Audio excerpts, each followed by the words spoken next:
नमस्कार दोस्तों, तो कैसे हैं आप दोस्तों। आज की ये हॉरर स्टोरी एक जिन पर है। दोस्तों, शहनाज नाम की एक लड़की थी जो कि बहुत ही भोली भाली लड़की थी। अपने घर की प्यारी और जिसके अम्मी अबू भी उसकी जान पर बड़े नाज से पाला हुआ था उसे।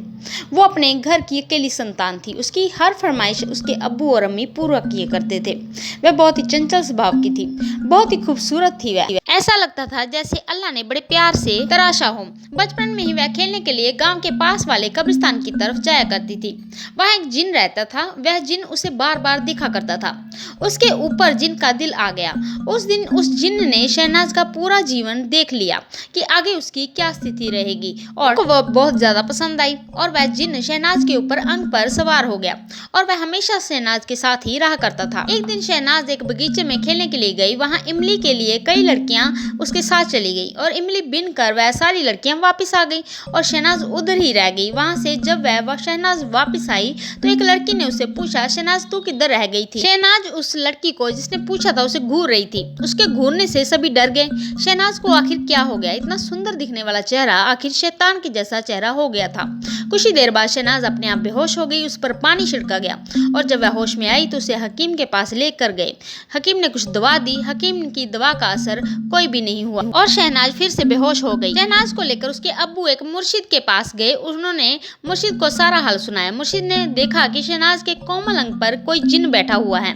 मुर्शिद ने अल्लाह से दुआ की और एक ताबीज दिया शहनाज के लिए। वह शहनाज को थोड़ा आराम तो हुआ पर बार बार उसकी तबीयत खराब होती जा रही थी। अब्बू और अम्मी को शहनाज को कब्रिस्तान और बगीचे की तरफ ले जाने के लिए उन्हें मना किया और शहनाज ने बगीचे की तरफ जाना छोड़ दिया। पर वह जिन अभी भी शहनाज के ऊपर ही था और वह उसकी खूबसूरती पर फिदा था और उसे कभी भी छोड़ना नहीं चाहता था। काफी समय बीत गया। शहनाज की उम्र अब निकाह की हो गई थी। अब्बू ने शहनाज के लिए काफी मुश्किलों के बाद एक अच्छा रिश्ता देखा और निकाह का फैसला किया।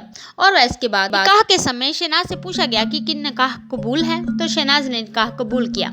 और उसके शौहर से जब पूछा गया निकाह कबूल है, तो उस समय जिससे निकाह हो रहा था शहनाज का, जिन उसके ऊपर आकर सवार हो गया और वह बोला कि आखिर कबूल है। इसको क्या मालूम था कि निकाह किसके हुआ है। शहनाज अपने शौहर के घर गई और उसका स्वागत हुआ और जब वह अपनी पहली सुहाग रात की रात में अपने बिस्तर पर थी तो उसका शौहर आया और उसने उसे लात मारकर भगा दिया। शौहर ने सोचा पहली बार है इसलिए शहनाज शर्मा रही होगी। शहनाज के ऊपर जिन ने ही सवार होकर शहनाज के जरिए उसके शौहर को लात मारकर वहां से भगा दिया था। बेचारे शौहर को क्या पता था कि ये सब तो जिन ही करवा रहा है।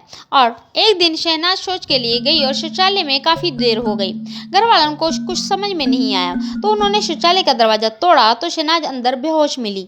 उसने शौच भी नहीं किया हुआ था और वह वहां पर बेहोश पड़ी हुई थी। और ऐसा कई बार हुआ तो उन्होंने एक तांत्रिक को घर पर बुलाया और शहनाज को दिखाया तो तांत्रिक ने जिन को पहचान लिया, पर वह तांत्रिक उस जिन का कुछ भी नहीं कर सका और घर वाले बहुत परेशान हो गए। उन्होंने एक से एक तांत्रिक को दिखाया और मंदिर मस्जिद दरगाह के चक्कर लगाकर वह थक गए, पर जिन ने शहनाज को नहीं छोड़ा। वह साफ कहता था कि मैंने इससे निकाह किया है, ये मेरी है और मैं इसको लेकर ही जाऊंगा।